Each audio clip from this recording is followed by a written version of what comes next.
नमस्कार दोस्तों, आप सभी का study for UPSC PC channel में स्वागत है। हम लोग साइंस के एमसीक्यू कर रहे हैं, जिसमें फिजिक्स का भी एमसीक्यू चल रहा है, जिसमें हम लोग एमसीक्यू तो कम ही करते हैं लेकिन कॉन्सेप्ट पर विशेष ध्यान देना होता है आपको। तो कल जो हम लोग कर रहे थे, जिसमें कौन कौन से चैप्टर शामिल हैं, तो ग्रेविटेशन, वर्क डन जो है ये चैप्टर शामिल है, और इसके अलावा साउंड से जुड़े हुए सवाल भी आज आपको देखने को मिलेंगे। कल इसका पहला वीडियो मैंने अपलोड कर दिया था, आज इसका सेकंड वीडियो है। इस प्रकार का यह चौथा वीडियो है। साइंस एमसीक्यू नाम से प्लेलिस्ट है, जिसका मैं लिंक डिस्क्रिप्शन और कमेंट सेक्शन दोनों जगह दे देता हूँ। आप उस प्लेलिस्ट में जा कर के पहले के भी, पिछले साल जो अपलोड किए थे वीडियो, वो भी देख सकते हैं, अभी का भी देख सकते हैं, क्योंकि विज्ञान तो वही है, पिछले साल भी इस साल भी, केवल करंट अफेयर ही तो बदला है, बाकी तो सब कुछ वही है। सवाल को पढ़ना होता है, एक शर्त होता है, मेरे साथ अगर एमसीक्यू हल कर रहे हैं तो सवाल को पढ़िए, अटेम्प्ट भी कीजिए, उसके बाद से आगे बढ़ना है। केवल कथा नहीं सुनना है, प्रयास करना है, तब जाके आप सीख पाएंगे। समान वजन वाले दो लड़के हैं जिनका वेट समान है। 10 मीटर की सीढ़ी चढ़ते हैं। लड़का एक 20 सेकंड लेता है, जबकि लड़का बी 30 सेकंड लेता है। ए जो है यह 20 सेकंड में चढ़ जाता है, जो वहीं पर बी जो है यह 30 सेकंड में चढ़ता है। निम्नलिखित में से क्या सत्य है, ये आपसे पूछा जा रहा है। लड़के ए ने अधिक काम किया है, लड़का जो बी है उसने अधिक कार्य किया है, लड़का ए ने अधिक शक्ति लगाई है, दोनों ने समान शक्ति लगाई है। क्या इसका आंसर हो जाएगा? कल हमने potential energy, kinetic energy, work done क्या होता है, साइंस के हिसाब से वर्क किसे कहते हैं, इसका फॉर्मूला क्या होता है। वर्क डन का हमने फॉर्मूला देखा था कि डिस्प्लेसमेंट तो होना ही चाहिए, नहीं तो कोई भी काम नहीं हो पाता है। तो इस प्रकार एक कॉन्सेप्ट पर जुड़ा हुआ ये सवाल है। यकीन मानिएगा 71 और एईडीओ में इसी प्रकार के सवाल आए थे, और आपसे भी फिर से इसी प्रकार का पूछा जाएगा। इसका आंसर क्या हो जाएगा? इसका आंसर हो जाएगा सी। लड़का जो ए है उसने अधिक शक्ति लगाई है, तभी जाके वो 20 सेकंड में वह चढ़ जाता है, जबकि लड़का बी है उसने कम शक्ति लगाई है। चूँकि दोनों का वजन और ऊंचाई समान है, वजन भी, वेट भी दोनों का इक्वल है, और हाइट भी 10 मीटर ही चढ़ना है, तो दोनों ने समान कार्य किया है। शक्ति बराबर कार्य बाई समय। लड़का एक कम समय लेता है, इसलिए उसकी शक्ति जो है वो ज़्यादा है। अगर हम लोग पावर निकालेंगे तो पावर बराबर क्या होगा? कार्य बट्टा समय। तो चूँकि लड़का ए जो है उसका समय जो है यह कम है, अर्थात उसका पावर जो है यह ज़्यादा हो जाएगा। इसका आंसर सी हो जाएगा। इस फॉर्मूले को भी याद रखिएगा। कॉन्सेप्ट इसी को कहते हैं बंधुओं। अब इसी पर आधारित लड़का की जगह पर 2 गाय दे देगा, 2 बकरी दे देगा, 2 कोई भी रोबोट दे देगा, कुछ भी दे देगा सवाल को बदलने के लिए, लेकिन कॉन्सेप्ट तो यही है। शक्ति का जो फॉर्मूला है वही है कॉन्सेप्ट, ठीक है। गुरुत्वाकर्षण के तहत स्वतंत्र रूप से गिरने वाली पिंड की कुल यांत्रिक ऊर्जा, the total mechanical energy of freely falling body under gravity, शुरू में बढ़ती है, फिर घटती है, लगातार घटती है, पूर्णतः स्थिर रहती है, मध्य बिंदु पर शून्य हो जाती है। तो इसका आंसर क्या हो जाएगा? पूर्णतः स्थिर रहती है। गुरुत्वाकर्षण के तहत स्वतंत्र रूप से गिरने वाली कोई भी ऑब्जेक्ट है, उसका जो टोटल मैकेनिकल एनर्जी है वो पूर्णतः कांस्टेंट रहता है, रिमेन कंप्लीटली कांस्टेंट रहता है। इसी को हम लोग क्या कहते हैं? इसी को ऊर्जा संरक्षण के नियम के तहत एक्सप्लेन किया जाता है। ऊर्जा संरक्षण नियम के अनुसार किसी भी बिंदु पर स्थितिज व गतिज ऊर्जा का कुल योग जो होता है, इसको हम लोग मैकेनिकल एनर्जी कहते हैं। किसी भी बिंदु पर, मान लीजिए ये चीज़ यहाँ से गिर रहा है, हमने इस बिंदु पर potential energy plus kinetic energy को जब हमने ऐड कर दिया तो हमें क्या मिलेगा? मैकेनिकल एनर्जी हमें मिल जाता है। टोटल एनर्जी जो उस ऑब्जेक्ट के द्वारा प्रोड्यूस किया जा रहा है, उसी को मैकेनिकल एनर्जी हम लोग यहाँ पर कह दिए जा रहे हैं। क्या कहते हैं उसको? यांत्रिक ऊर्जा कहते हैं। ये सब बड़ा ही इंपॉर्टेंट होता है जब अप्लाइड फिजिक्स आप पढ़ते हैं। जनरेटर हो, गाड़ी हो, ये सब चीज़ों में, लिफ्ट हो, उन सभी जगहों पर इसको अप्लाई किया जाता है, ठीक है। तो यांत्रिक ऊर्जा हमेशा स्थिर रहता है, कांस्टेंट ही रहता है। यांत्रिक ऊर्जा हमेशा कांस्टेंट रहता है। इसका आंसर सी हो जाएगा। इसका आंसर सी हो जाएगा। जब किसी पिंड का संवेग 100% बढ़ा दिया जाए, when the momentum of body is increased by 100%, it's kinetic energy will be increase by, तो उसकी गतिज ऊर्जा कितनी वृद्धि होगी? यह सवाल आपसे पूछा गया है। कितना शानदार छोटा सा कॉन्सेप्चुअल सवाल है, ज़रा इसे हल कीजिएगा। कब तक पढ़ते रहेंगे कि पोटेंशियल एनर्जी क्या होता है, काइनेटिक एनर्जी क्या होता है? एप्लीकेशन बेस्ड सवाल तो करने पड़ेंगे ना, क्योंकि एग्ज़ाम में अब वही पूछा जा रहा है। इसका आंसर निकालिए। इसका आंसर क्या हो जाएगा? काइनेटिक एनर्जी कितने से बढ़ जाएगा? तो 28 का आंसर क्या हो जाएगा? सी 300% से बढ़ जाएगा। गतिज ऊर्जा बराबर क्या होता है? काइनेटिक एनर्जी बराबर p²/2m। संवेग 100% हमने बढ़ा दिया है, तो संवेग 2 गुना 2p हो जाएगा। तो 2p² बराबर 4 अगर हम रखते हैं तो 3 गुना लगभग में 300% के आसपास में काइनेटिक एनर्जी जो है वो बढ़ जाएगा। कल हमने काइनेटिक एनर्जी का मास वाला भी फॉर्मूला देखा था, हाफ वाला, जिसमें हाफ लग रहा था। अगर आपको याद हो, कल का वीडियो जा कर के देख लीजिएगा, तभी अच्छा लगेगा। ये एक खिंचा हुआ धनुष स्थितिज ऊर्जा संग्रहित करता है। एक धनुष को आपने क्या किया है? तैयार किया है, पोजीशन लिया है उसमें। जब तीर छोड़ा जाता है तो ऊर्जा किस में परिवर्तित हो जाती है? ए स्ट्रेच्ड बो stores potential energy. When the arrow is release the energy is converted into. जब हम लोग एरो छोड़ते हैं तो अब एनर्जी किस में कन्वर्ट हो जाएगा? केमिकल एनर्जी में, साउंड एनर्जी में, kinetic energy of the arrow में, या फिर हीट एनर्जी में? किस में हो जाएगा? बहुत आसान सवाल है। ऑप्शन ऐसे दिए गए हैं कि आप आसानी से हल कर ले जाएंगे। तो इसका आंसर सी हो जाएगा। वो देखिए, जब उसको हमने पकड़ा हुआ था तो पोटेंशियल एनर्जी था, रुका हुआ था, स्थितिज ऊर्जा था। जैसे ही हमने उसको छोड़ा है वो पोटेंशियल एनर्जी में परिवर्तित हो जाएगा। एनर्जी कंजर्वेशन का अगर आपने लॉ पढ़ा होगा तो energy neither created nor destroyed, मतलब ऊर्जा ना तो बनाई जा सकती है, ना तो वो बिगाड़ी जा सकती, ख़त्म किया जा सकता है। ऊर्जा हमेशा रूपांतरण होता है, उसका रूप परिवर्तित होता है। जैसे बिजली जो है वो मैकेनिकल एनर्जी में बन जाती है। जब फैन चल रहा है यहाँ पर या एसी चल रहा है तो बिजली किससे बन रही? मैकेनिकल एनर्जी में। और जनरेटर में क्या हो रहा है? मैकेनिकल एनर्जी इलेक्ट्रिकल एनर्जी में बदल रही है। तो एनर्जी हमेशा बदल जाती है, वो विनाश नहीं होता उसको कभी भी, और उसको कभी बनाया नहीं जा सकता है। वो केवल अपने फॉर्म को, स्वरूप को परिवर्तित कर सकता है। इसी को एनर्जी कंजर्वेशन का लॉ कहते हैं। क्या कहते हैं? ऊर्जा संरक्षण का नियम कहते हैं। निम्नलिखित युग्मों पर विचार कीजिए। विद्युत मोटर, विद्युत ऊर्जा से यांत्रिक ऊर्जा, इसीलिए मैंने इसका उदाहरण दिया था भाइयों बहनों। सौर सेल, प्रकाश ऊर्जा से विद्युत ऊर्जा। माइक्रोफोन, ध्वनि ऊर्जा से विद्युत ऊर्जा। इसमें से कौन सा युग्म सही दिया हुआ है, ये आपसे पूछा गया है। बहुत आसान सवाल है, इसको तो आसानी से हल कर ले जाएंगे।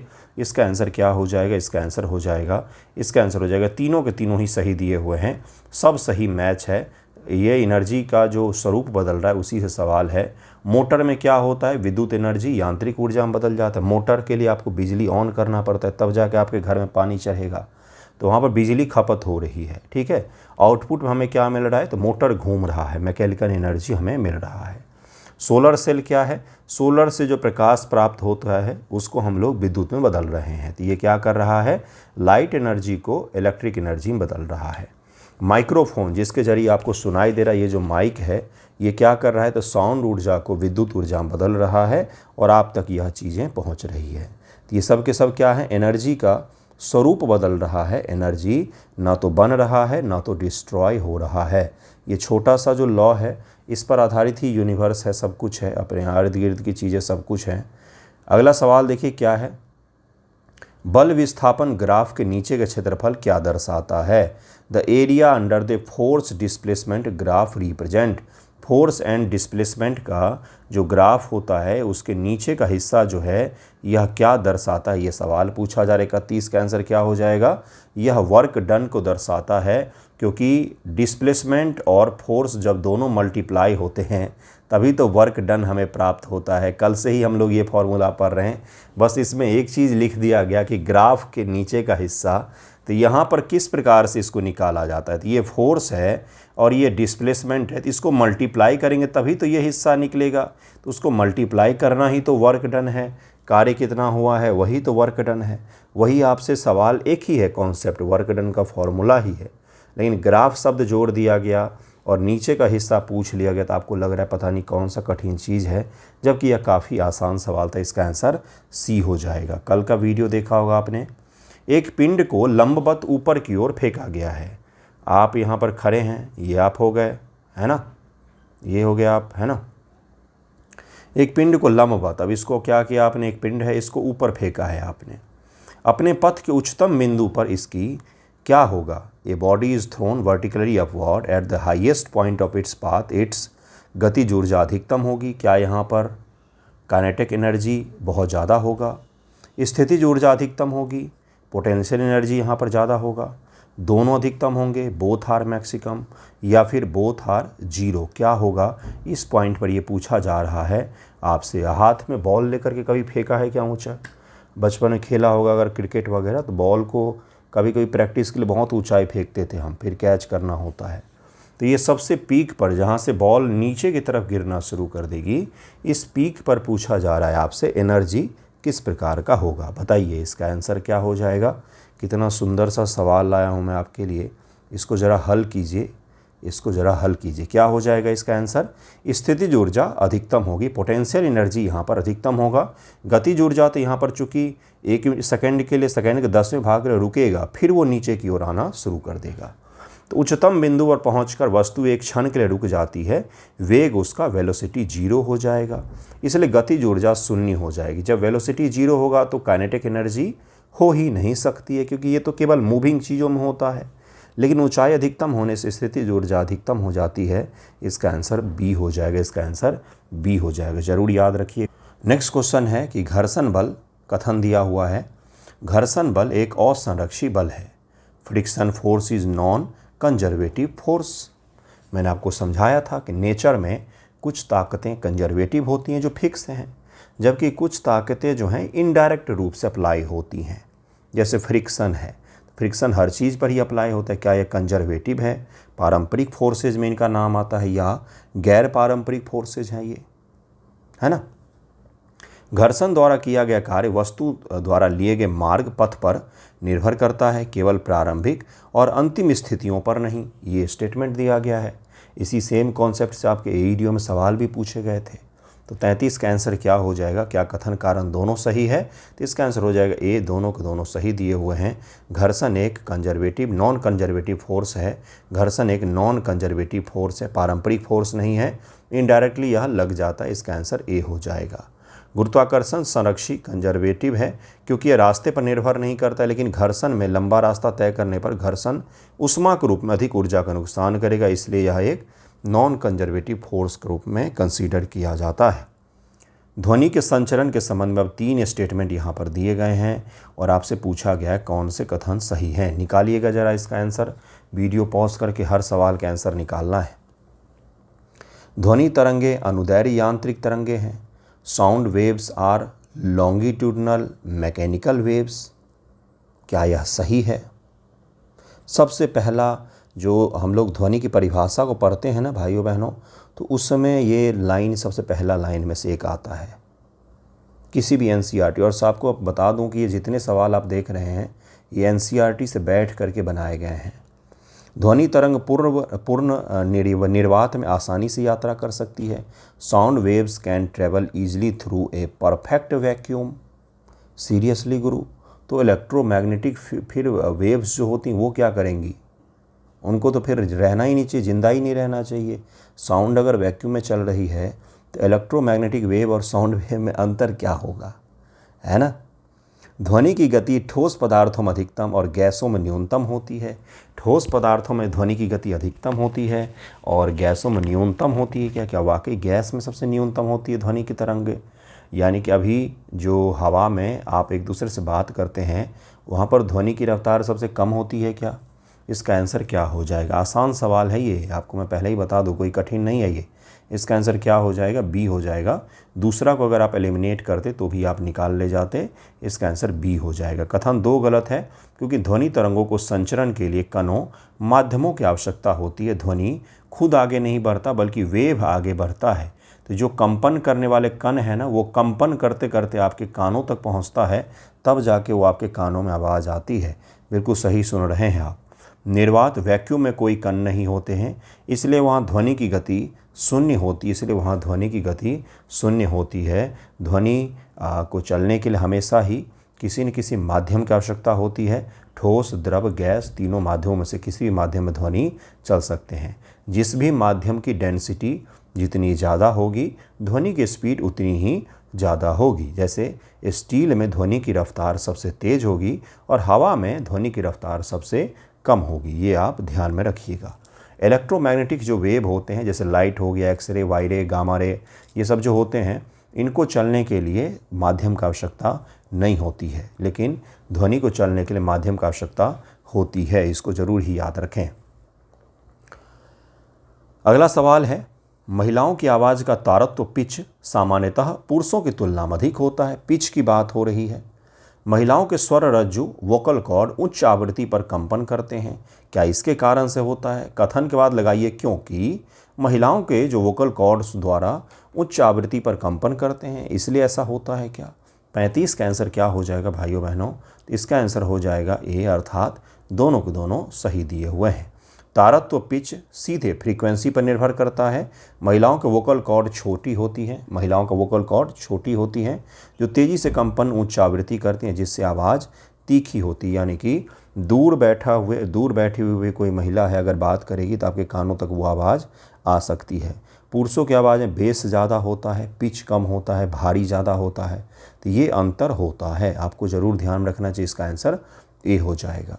ध्वनि तरंग की प्रबलता या तीव्रता मुख्य रूप से किसके द्वारा निर्धारित होती है? ध्वनि तरंग की प्रबलता, देखिए दो शब्द है यहाँ पर, इंटेंसिटी, क्या पूछा था? लाउडनेस और intensity of A sound wave is primarily determined by किसके द्वारा? फ्रीक्वेंसी, वेवलेंथ, आयाम, वेलोसिटी। किसके द्वारा यह तय किया जाता है? किसके द्वारा निर्धारित होती है? सवाल पूछा गया है 68 बीपीएससी प्रीलिम एग्जाम में। इसका आंसर क्या हो जाएगा? इसका आंसर हो जाएगा सी, आयाम के द्वारा। आयाम एम्पलीट्यूड तरंग का अधिकतम विस्थापन है। एम्पलीट्यूड क्या है? तो किसी तरंग का अधिकतम विस्थापन है, अधिकतम जो डिस्प्लेसमेंट हुआ है वही है। बड़े आयाम का मतलब होता है अधिक ऊर्जा, जिससे तेज़ ध्वनि पैदा होती है। तो इसका आंसर सी हो जाएगा। इसका आंसर सी हो जाएगा। एक स्वस्थ मानव कान के लिए ध्वनि आवृत्तियों की मानक श्रव्य सीमा क्या है? मानक श्रव्य सीमा एक स्वस्थ कान के लिए, आसान सवाल है ये तो। बताइए आप कितने से कितने तक का सुन सकते हैं? देखिए एक स्पेक्ट्रम होता है लाइट का, जिसमें हम लोग केवल ना विजुअल लाइट को देख सकते हैं। इस तरफ का भी नहीं देख सकते, इस तरफ का भी नहीं देख सकते। इसी प्रकार से साउंड बैरियर भी है मनुष्य के साथ कि 20 हर्ज से लेकर के 20 के हर्ज अर्थात 20,000 हर्ज तक का हम लोग सुन सकते हैं।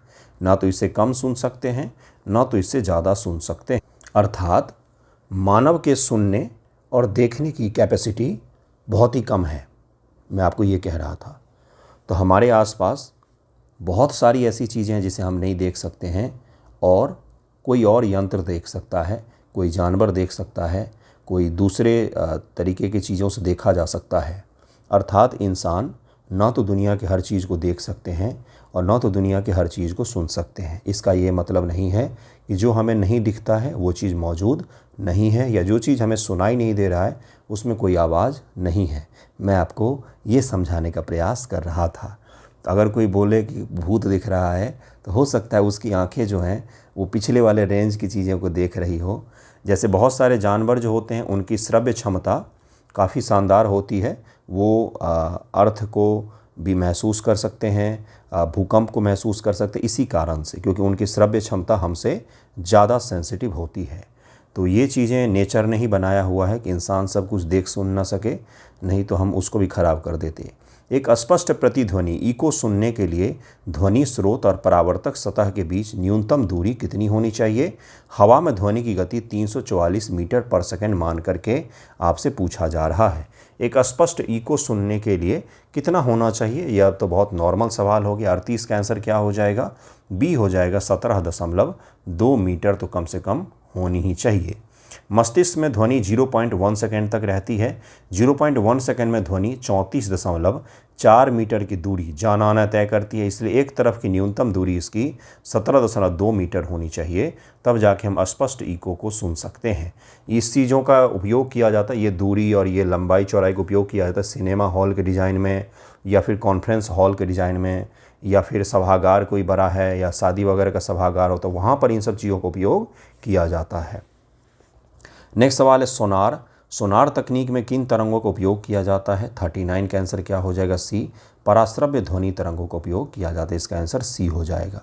जब कोई ध्वनि तरंग हवा से पानी में जाती है इसका कौन सा मूल गुण पूर्णतः अपरिवर्तित रहता है?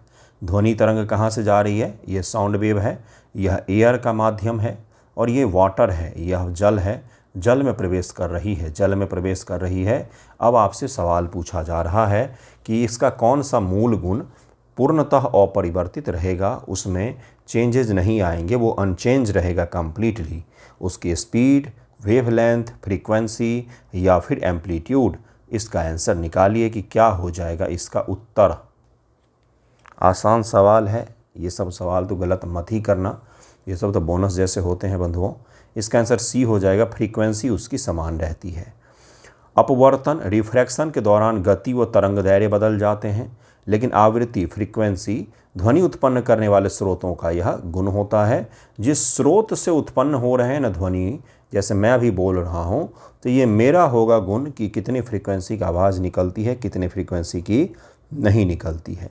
तो अब ये ध्वनि निकलने के बाद पानी में जाए या डीजल में जाए या आग में जाए, उससे कोई फ़र्क फ्रीक्वेंसी पर नहीं पड़ने वाला है, क्योंकि फ्रीक्वेंसी स्रोत पर डिपेंड करता है। इसको ज़रूर याद रखिएगा, इसलिए वह कभी नहीं बदलती है। इसका आंसर सी हो जाएगा। हवा के तापमान में वृद्धि के साथ, ये सवाल बहुत ही इंटरेस्टिंग है, बड़ा पसंद है मुझे, ज़रा इसको हल कीजिए। हवा के तापमान में वृद्धि के साथ ध्वनि की गति बढ़ जाती है। क्या ऐसा होता है? मतलब विषुवत पर और पोल पर न केवल वजन में अंतर आता है, बल्कि ध्वनि के स्पीड में भी अंतर आता है क्या? ऐसा होता है क्या? उच्च तापमान हवा के अणुओं की गतिज ऊर्जा को बढ़ाता है। उच्च तापमान हवा के अणुओं की गतिज ऊर्जा को बढ़ाता है। अब सारे टर्म आपको फैमिलियर होना चाहिए, काइनेटिक एनर्जी भी, कण की ऊर्जा भी, सब कुछ, जिससे कंपन का तेजी से स्थानांतरण होता है। मैंने आपको पहले ही बताया कि साउंड खुद नहीं जाती है, बल्कि माध्यम में जो कण है उसमें वाइब्रेशंस उत्पन्न करती है, और वो वाइब्रेशंस टहलते टहलते जब आपके कान के पास आते हैं तो आपके कान में रिसीवर लगा हुआ है, वो उस वाइब्रेशन को महसूस करके आपके दिमाग को बताता है कि क्या बोला जा रहा है। समझ में आया? और उसी कॉन्सेप्ट पर यह सवाल है, ज़रा हल कीजिए।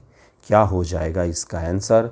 इसका आंसर क्या हो जाएगा? 41 का इसका आंसर बिल्कुल सही है, ए इसका आंसर हो जाएगा। गर्म हवा के अणु तेजी से कंपन करते हैं, जिससे ध्वनि तरंगें अधिक तेजी से एक स्थान से दूसरे स्थान तक पहुंचती है।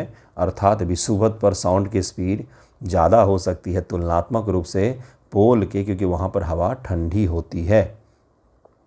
एक बड़े हॉल में ध्वनि की कई बार परावर्तित होने की घटना, जिसके कारण ध्वनि लंबे समय तक बनी रहती, कहलाती है। इसको अनुनाद, रिजोनेंस, इको, रिफ्रैक्शन या फिर अनुरणन कहते हैं, रिवर्बरेशन कहते हैं। क्या हो जाएगा इसका आंसर? इसका आंसर क्या हो जाएगा? 42 का आंसर हो जाएगा डी, अनुरणन कहते हैं इसको। दीवार, छत आदि से ध्वनि के लगातार कई परावर्तन आपस में मिलते हैं। जैसे घर बंद कर लीजिए, खाली कर दीजिए घर, और उसमें फिर ज़ोर ज़ोर से आवाज़ लगाइए, तो फिर क्या होता है? जिससे गूंज पैदा होती है, जिसे अनुरणन कहा जाता है। इसे रोकने के लिए सिनेमा हॉल में ध्वनि शोषक पर्दे लगाए जाते हैं। जैसे अगर आपके घर में इको पैदा हो रहा है, जैसे अभी अगर यहाँ पर ये घर खाली रहता तो आपको मेरी आवाज़ जैसे लगता है मैं हॉल में बैठकर बोल रहा हूँ, है ना। इसके बचने के लिए क्या किया जाता है? या तो किसी सामान से भरे हुए घर में बैठिए जिसमें सामान अमान हो कुछ, या फिर अगर कुछ भी नहीं है तो दीवार पर पर्दे लटका दीजिए जो उन ध्वनि तरंगों को अवशोषित कर सकें, जिससे आवाज़ ना हो। कई सारे लोगों का आपने स्टूडियो सेटअप वगैरह देखा होगा यूट्यूबर के, तो दीवार पर विशेष प्रकार की फोम की कोटिंग जो की जाती है वो इसीलिए की जाती है। सिनेमा हॉल में अगर आपने देखा है गद्देदार प्रकार की दीवार बनाई जाती है, वो भी इसीलिए बनाई जाती है। ये सब क्या है? इसके एप्लीकेशन है जिसको आपको याद रखना चाहिए। अगला सवाल बहुत सुंदर है कि तरंग गति v एन आवृत्ति f और तरंग दैर्घ्य को जोड़ने वाला गणितीय संबंध क्या है? The mathematical relationship linking wave speed v, f and wave length, इन तीनों को जोड़ने वाला गणितीय जो समीकरण है, फॉर्मूला है, वो क्या है? ये आपसे पूछा जा रहा है। तो क्या हो जाएगा? स्पीड बराबर फ्रीक्वेंसी इंटू वेवलेंथ होता है। ये ज़रूर याद रखिएगा, v बराबर f इंटू, ये फार्मूला अगर आप याद रखते हैं वेवलेंथ वाला, तो इसके कारण से जो 68 बीपीएससी के सवाल जो मैंने आपको शुरुआत में बताया, वो उसमें 2 स्टेटमेंट थे बंधुओं, या एक ही स्टेटमेंट था जिसको फार्मूला से एप्लीकेशन को जोड़ करके पूछा गया था, है ना। क्यों मुझे ये क्वेश्चन याद है? क्योंकि बाद में अतुल प्रसाद जी ने उस समय अतुल प्रसाद जी ही थे, हाँ, जिन्होंने इसको एक्सप्लेन भी किया था प्रेस कॉन्फ्रेंस में, है ना। तो क्योंकि उसके आंसर को लेकर बड़ा विवाद हुआ था, तो इसका आंसर बी हो जाएगा, इसका आंसर बी हो जाएगा। दो वाद्य यंत्र बिल्कुल ही एक धुन, समान तारत्व और प्रबलता बजा रहे हैं, फिर भी हम ध्वनि के किस गुण के कारण उनके बीच अंतर कर सकते हैं।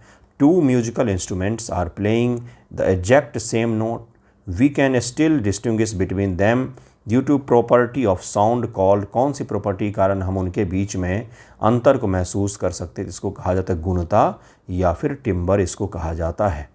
टिम्बर या ध्वनि की गुणता हमें समान सुर वाले गिटार और पियानो के बीच के अंतर को समझने में मदद करती है, क्योंकि दोनों का तरंग आकार, वेव फॉर्म जो है, ये दोनों का अलग होता है इसके कारण से। अगला सवाल है 45 नंबर कि डेसिबल डीबी पैमाने के बारे में निम्नलिखित कथन पर विचार करें।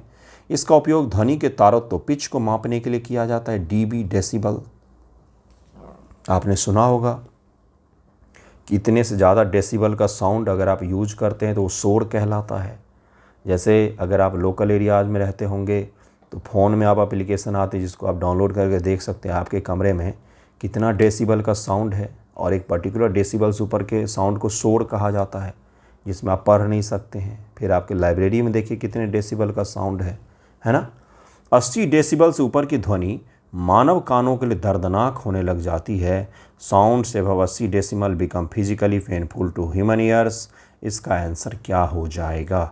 कौन सा इसमें सही है, कौन सा गलत है? इसका आंसर क्या हो जाएगा? इसका आंसर हो जाएगा बी, अर्थात केवल दूसरा यहाँ पर सही दिया हुआ है, केवल दूसरा यहाँ पर सही दिया हुआ है, केवल दूसरा सही है। कथन 1 गलत है, क्योंकि डेसिबल ध्वनि की तीव्रता, लाउडनेस को मापता है, पिच को नहीं। तारत्व को, पिच को हमेशा हर्ट्ज में मापा जाता है, ना कि किस में, तो डेसिबल में। तो डेसिबल में हमेशा लाउडनेस को मापते हैं, लाउडनेस को मापते हैं, ज़रूर याद रखिएगा। इसका आंसर बी हो जाएगा। वो जो आप साउंड पॉल्यूशन पढ़ते हैं तो साउंड पॉल्यूशन की परिभाषा में पढ़ी जाती है कि भाई कितने डेसिबल से ऊपर का साउंड है तो वो साउंड पॉल्यूशन कहलाता है। जैसे बिहार में जो डीजे का चलन है, बिहार यूपी में, वो साउंड पॉल्यूशन होता है। चमगादड़ पूर्ण अंधकार में नेविगेट करते हैं, किसकी प्रतिध्वनि उत्सर्जित करके उड़ने वाले कीड़ों को पकड़ते हैं। Bats navigate in absolute darkness and catching flies, जो flying insect by emitting and listening to the echoes of, किसको वो उत्सर्जित करके इसको पकड़ते हैं, छोटे छोटे कीड़ों मकोड़ों का खाते हैं, जबकि वो केवल और केवल इसी से महसूस कर सकते हैं, कंप्लीटली डार्कनेस में वो उड़ते हैं। कम आवृत्ति वाले अवश्रव्य चीखें, लो फ्रीक्वेंसी इंफ्रासोनिक, देखिए चीख लिख दिया, इसको आवाज़ भी आप कह सकते हैं, बड़ा ही ख़राब सा ट्रांसलेशन है ये। उच्च आवृत्ति वाली पराश्रव्य चीखें, विद्युत चुंबकीय रेडियो तरंगे, क्या इलेक्ट्रोमैग्नेटिक रेडियो वेव्स इमिट करती है चमगादड़। परावैगनी विकिरण, किसके द्वारा वो अपने रास्ते में आने वाले छोटे छोटे कीट पतंगों के बारे में पता लगाता है। और अगर आपने चमगादड़ को उड़ते देखा होगा तो वो एक ही लूप में उड़ता है, एक ही लूप में उड़ता है, और फिर जब रास्ता चेंज करेगा तो फिर दूसरे लूप में उड़ेगा, दूसरे लूप में उड़ता है। तो इसका आंसर क्या हो जाएगा? 46 का आंसर हो जाएगा बी। उच्च आवृत्ति वाले पराश्रव्य जो आवाज़ें होती हैं उसके ज़रिए वो इको लोकेशन को पता करता है और उसी के ज़रिए वो शिकार करता है। चमगादड़ उच्च आवृत्ति की पराश्रव्य ध्वनि मोर देन 20,000 हर्ट्ज, इसके कारण से हम इसकी आवाज़ों को नहीं सुन सकते हैं, जो कीटों से टकरा करके वापस आती है, और चमगादड़ को फिर पता चलता है कहाँ पर कीट है और वो फिर उसी रास्ते पर जाकर के उनका शिकार करता है। समान तापमान पर शुष्क धूप वाले दिनों की तुलना में आर्द्र बारिश वाले दिन ध्वनि अधिक तेज़ी से यात्रा करती है। क्या ऐसा होता है क्या? सामान्य तापमान वाले शुष्क धूप वाले दिन की तुलना में आर्द्र बारिश वाले दिन ध्वनि अधिक तेजी गति से यात्रा करती है। क्या ऐसा होता है? कारण, क्योंकि आर्द्र हवाओं का घनत्व शुष्क हवा के घनत्व से अधिक होता है। शुष्क हवा से आर्द्र हवा का घनत्व, डेंसिटी ज़्यादा होता है। क्या बताइए? ज्योग्राफी भी आ गया इसमें, डेंसिटी भी आ गया, हवाओं का घनत्व भी आ गया और साउंड भी आ गया। निकालिए इसका आंसर क्या हो जाएगा। दोनों सही हैं, व्याख्या भी कर रहे हैं, व्याख्या नहीं कर रहा है, गलत है एक, दूसरा सही है। इसका आंसर हो जाएगा ये, दोनों सही हैं और सही सही व्याख्या भी कर रहे हैं। जल वाष्प H2O भारी गैस N2O2 की जगह ले लेता है, जिससे हवा का समग्र घनत्व कम हो जाता है। घनत्व कम होने से ध्वनि की गति बढ़ जाती है। इसका आंसर क्या हो जाएगा? इसका आंसर ए हो जाएगा। मानव का कौन सा भाग एक अनुनादक के रूप में कार्य करता है, जो हवा में दबाव के बदलावों को यांत्रिक कंपन में परिवर्तित करता है? इसका आंसर क्या हो जाएगा? पिन्ना कहते हैं इसको, या कोक्लिया कहते हैं, कान का पर्दा कहते हैं, श्रवण तंत्रिका कहते हैं। इसका आंसर क्या हो जाएगा कि मानव कान का कौन सा एक भाग अनुनादक के रूप में काम करता है और हवा में दबाव के बदलावों को यांत्रिक कंपन में परिवर्तित कर देता है, जिसके जरिए हम सुनते हैं, ये पूछा जा रहा है। तो कान का पर्दा बोलते हैं इसको। इसका आंसर सी हो जाएगा।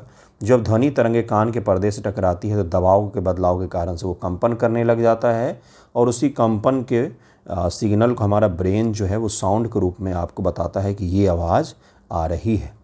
वह तरंग जिसमें माध्यम के कण तरंग संचरण की दिशा के लंबवत ऊपर और नीचे कंपन करते हैं, इस प्रकार से कंपन करते हैं, कहलाती है अनुदैर्घ्य तरंग, अनुप्रस्थ तरंग, अपरगामी तरंग, भूकंपीय तरंग। तो इसको अनुप्रस्थ तरंग कहते हैं, ट्रांसवर्स वेव कहते हैं, ट्रांसवर्स वेव कहते हैं। ध्वनि एक अनुदैर्घ्य है, लॉन्गिट्यूडनल तरंग है, लेकिन पानी की लहरें या प्रकाश की तरंगें जो हैं वो ट्रांसवर्स तरंगें होती हैं। यहाँ पर कण 90 डिग्री पर कंपन करते हैं, 90 डिग्री पर कंपन करते हैं। इसको ज़रूर याद रखिएगा। इसका आंसर बी हो जाएगा। इसका आंसर बी हो जाएगा। ट्रांसवर्स एंड लॉन्गिट्यूडनल में आपको अंतर पता हो, एक बार NCERT उठा करके पढ़ लेंगे तो सही रहेगा, क्योंकि ये सवाल भी पूछा जाता है यहाँ से।